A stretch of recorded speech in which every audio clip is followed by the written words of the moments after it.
자, 여러분, 성경을 읽다가 갑자기 흐름이 탁 끊기는 기분 느껴본 적 있으신가요? 오늘 해설에서는 창세기 한가운데 아주 절묘하게 숨겨져 있는 문학적 미스테리 안으로 들어가 볼까 합니다. 진짜 흥미진진한 이야기거든요. 생각해 보세요. 창세기 37장 마지막 즈음이면 요셉이 형들한테 미움을 듬뿍 받아서 애굽으로 팔려가잖아요. 긴장감이 그야말로 최고조에 달하죠. 이제 요셉은 어떻게 될까 막 궁금해지는데 작다가 갑자기 우리를 그 형인 유다의 아주 어둡고 충격적인 사생활 속으로 툭 던져버립니다. 대체 왜 이렇게 숨막히는 타이밍에 이야기를 멈춘 걸까요? 요셉이 보디발의 집에 팔려갔다는 긴박한 묘사 바로 다음 절인 38장 1절을 보면요. 그 후에 유다가 자기 형제들로부터 떠나 내려가서 이러면서 돌연 시점이 휙 바뀝니다. 이거 절대 편집 실수가 아니에요. 장자인 르우벤이나 흠 없어 보이는 요셉을 놔두고 왜 하필 허물투성인 유다를 조명했을까요? 이건 하나님의 구원 계획이 인간의 훌륭함이 아니라 전적인 은혜로 돌아간다는 걸 보여주려는 정말 치밀한 신학적 장치입니다. 그럼 본격적으로 따라가 보죠. 유다는 언약의 가족들 품을 훌쩍 떠나서 아둘람 근처 언덕에 자리를 잡습니다. 그리고 가나안 사람 수아의 딸을 보고 덜컥 아내로 맞이하죠. 신앙의 관점에서 보면 유다의 걷잡을 수 없는 몰락과 치명적인 선택들이 바로 이 영적 이탈의 장소에서부터 시작된 겁니다.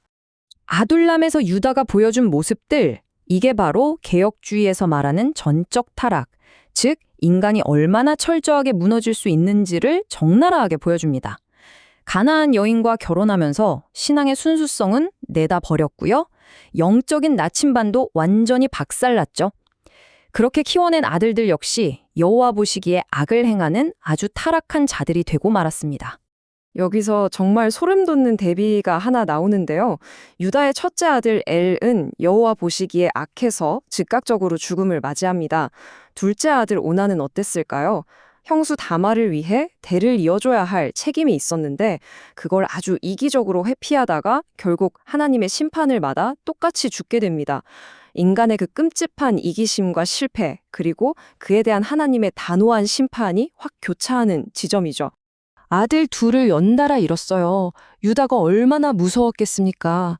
마지막 남은 셋째 아들 셀라마저 죽을까봐 공포에 질려버린 거죠. 그래서 며느리 다말을 그냥 친정으로 쫓아내듯 보내고 철저히 방치해버립니다. 언약 가문으로서의 책임을 깡그리 무시한 거예요. 이렇게 되면 아브라함부터 이삭, 야곱으로 이어지던 그 위대한 메시아의 약속된 계보가 완전히 뚝 끊어질 위기에 처하게 되는 겁니다. 하지만 며느리 다말은 달랐습니다. 약속된 가문의 대가 이렇게 허무하게 끊어지는 걸 도저히 두어 볼 수가 없었던 거예요.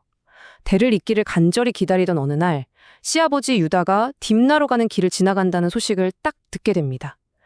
그리고 그 절망의 끝에서 기회를 붙잡기 위해 진짜 믿기 힘들 정도로 충격적이고 필사적인 계획을 하나 세우죠. 다말이 과부의 옷을 벗어 던지고 무려 창녀로 변장해서 길목에 섭니다. 그리고 시아버지 유다를 가로막죠. 여기서 유다와 동침하는 대가로 엄청나게 중요한 물건들을 담보로 받아냅니다. 바로 유다의 개인 도장, 끈, 그리고 지팡이입니다. 가문을 내팽개치려 했던 그 유다를 통해서 역설적으로 대를 잇게 만드는 아주 치밀한 언약의 증거물이 된 거죠. 기가 막힌 반전 아닙니까? 이 이야기의 가장 결정적인 클라이맥스가 바로 여기입니다. 석 달 뒤에 며느리가 창녀짓을 해서 임신했다는 소식을 듣고 유다가 길길이 날뛰면서 불태워 죽이라고 하거든요. 그런데 다말이 딱 보내온 자신의 도장과 지팡이를 보는 순간 상황이 180도 바뀝니다. 유다는 변명하지 않고 성경 역사상 가장 뼈아픈 참회의 고백을 터뜨립니다.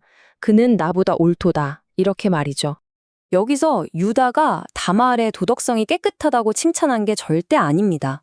영적으로 게을러 빠져서 현실에 안주했던 자기 자신보다 수치와 죽음의 위험을 감수하면서까지 하나님의 선택된 계보를 기어코 이어가려 했던 다말의 그 뜨겁고 맹렬한 열망이 하나님의 뜻에 훨씬 더 합당했다는 걸 인정해버린 거예요. 나중에 룻기를 보면 백성들이 보아스와 룻을 축복할 때 다말이 유다에게 낳아준 베레스의 집과 같게 되기를 원한다라고 하잖아요. 다말이 비난거리가 아니라 메시아를 고대하는 축복의 대명사가 된 겁니다. 여러분, 이게 바로 우리가 불가항력적 은혜라고 부르는 엄청난 개념입니다. 생각해보세요. 하나님의 위대한 구원 계획은요, 인간의 도덕적인 완벽함이나 자격에 달려있는 게 아닙니다.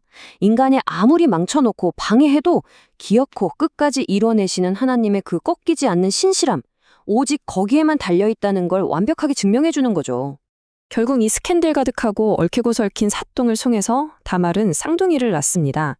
그리고 놀랍게도 그중 베레스는 마태복음 1장에 나오는 예수 그리스도의 족보에 당당히 이름을 올립니다.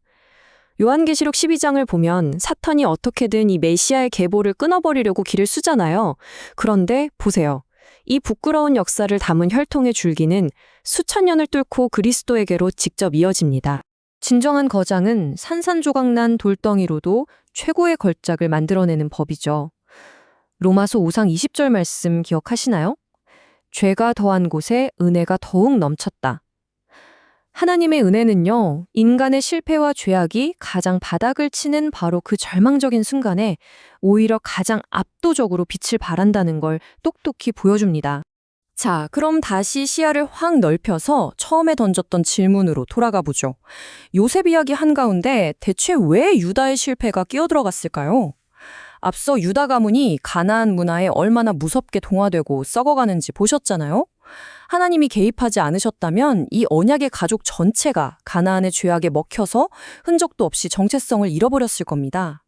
하나님은 이들을 살리기 위해 엄청난 특단의 조치를 내리셔야만 했던 거죠.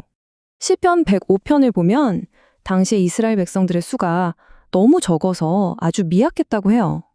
그 영적으로 갓난아기 같은 상태로 가나안의 그 타락한 음란 문화 속에 계속 내버려 두었다면 어떻게 됐을까요? 100% 흡수되는 겁니다. 그래서 하나님은 세계 최고의 제국이었던 애굽을 이스라엘을 철저하게 분리하고 보호할 거대한 격리 도구로 쓰시기로 작정하신 겁니다. 이해하기 쉽게 비닐하우스를 한번 떠올려 보세요. 애굽은 하나님이 친히 만드신 거대한 보호용 비닐하우스였습니다. 단순히 기근해서 밥 굶지 말라고 요셉 가족을 부르신 게 아니에요. 가나안의 그 독초 같은 우상숭배로부터 완전히 차단해서 순수성을 보존하고 거대한 민족으로 키워내려고 그 연약한 묘목들을 안전한 곳으로 옮겨 심으신 겁니다. 나중에 시편 80편에서 포도나무를 애굽에서 가져다가 심으셨다고 고백하는 게 바로 이 뜻이죠. 그러니까 요셉이 겪어야 했던 배신감과 유배의 고통, 그리고 이스라엘 백성들이 낯선 땅에서 겪어야 했던 고립, 이건 절대 무의미한 비극이 아닙니다. 요셉 한 사람 성공시키려는 스토리도 아니고요.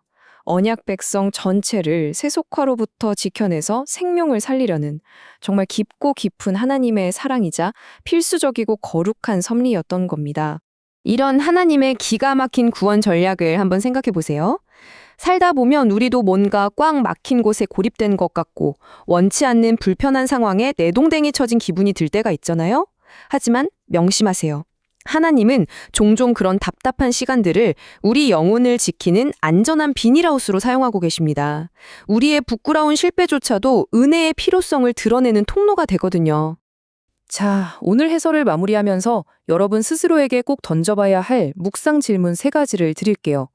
첫째, 요셉의 형들이 그를 꿈꾸는 자라고 조롱하며 죽이려 했을 때 하나님은 그 악을 어떻게 선으로 바꾸어 택한 백성을 보존하셨나요?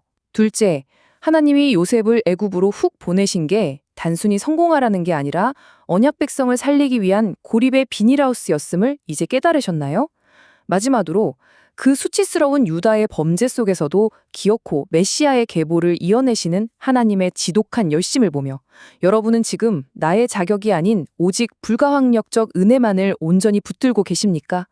오늘 나눈 이 깊은 통찰이 여러분의 삶을 든든하게 받쳐주는 위로와 해답이 되길 바랍니다. 함께 해주셔서 감사합니다.